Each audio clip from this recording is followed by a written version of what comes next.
Lesson 2-3, the Mali Empire in Africa. This lesson gives a brief overview of the Mali Empire. It focuses on the rule of Sundiata Keita,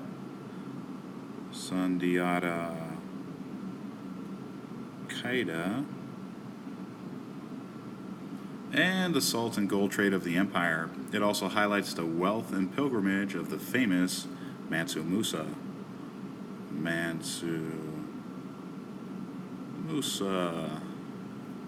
And once again, we have these famous trading cities along the Niger River, Djenné and Timbuktu. Unlike the written historical accounts of Western history, much of what we know about African history has been pieced together from oral traditions passed down throughout the generations. Oral traditions. For this reason, nailing down solid historical facts in the world of African history can be a bit difficult.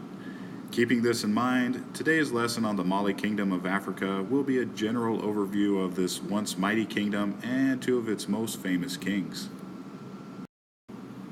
For starters, the very few written accounts of the Mali Empire came to the world by way of travelogues kept by Arab travelers venturing into African lands. One of the most famous of these travelogues is known as the Rila, a log kept by Ibn Battuta,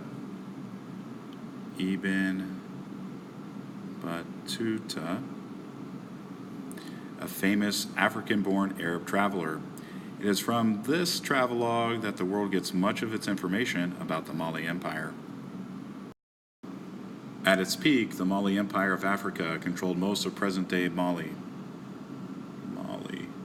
as well as much of Mauritania, and Senegal. Most historical texts credit Sundiata Keita as the founder of the Mali Empire.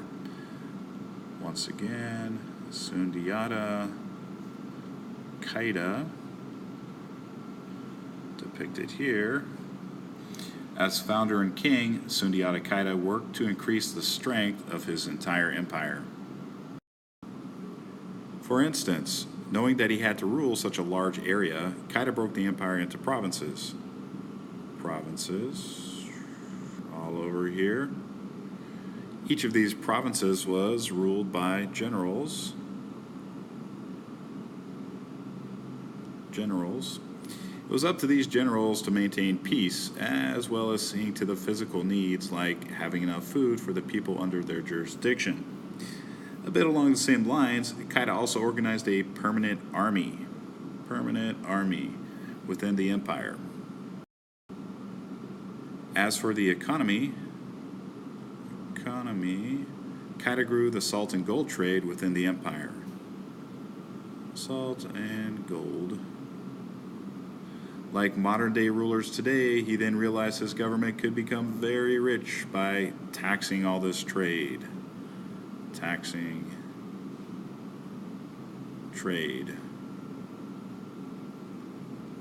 So successful was this enterprise that the Mali Empire soon found itself holding a monopoly on all the trade taking place along the Niger River. Adding to the empire's fame, it was also a center for education. In fact, it was home to the University of Timbuktu, believed by many to be the world's oldest university. University of Timbuktu. This house of learning was so famous, it drew students from all over Europe, Africa, and Asia. Speaking of fame and wealth, one of the richest and most famous kings of the Mali Empire was Mansa Musa.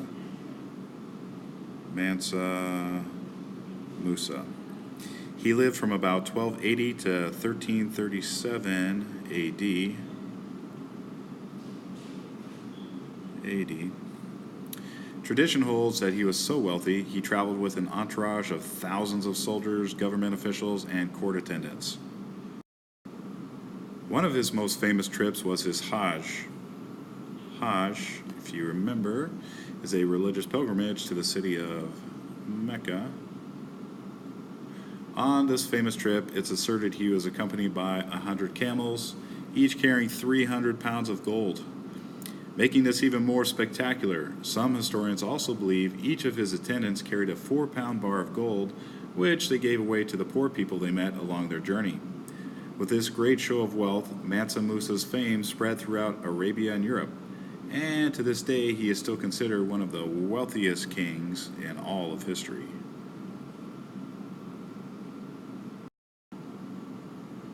Unfortunately, the wealth and power of the empire died when Mansa Musa did. Like often happens, the rulers who followed the great Mansa Musa were very weak and unable to control the many provinces of the region. Due to this, revolts plagued the empire, and within about 100 years after Mansa Musa's death, the empire fell to outside forces.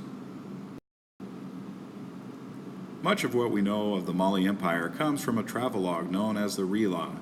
It is a log kept by Ibn Battuta, a famous African-born Arab traveler. The Mali Empire of Africa controlled most of present-day Mali, as well as much of Mauritania and Senegal. Sundiata Keita is believed to be the founder of the Mali Empire. As a powerful king, he created a permanent army, broke the empire down into provinces, and rebuilt the gold and salt trade. Not only was this empire wealthy, it was also a center for culture and education. It was home to the University of Timbuktu, asserted to be the world's oldest university. One of the wealthiest and most famous of the Mali kings was Mansa Musa. He is most well known for making a Hajj, or religious pilgrimage, to the city of Mecca. While on this pilgrimage, he traveled with thousands of attendants and camels carrying huge amounts of gold. To this day, he is considered one of the wealthiest kings in all history. Unfortunately, the rulers after Mansa Musa were unable to sustain control over the vast empire, and by about the middle of the 15th century, the empire fell to outside forces.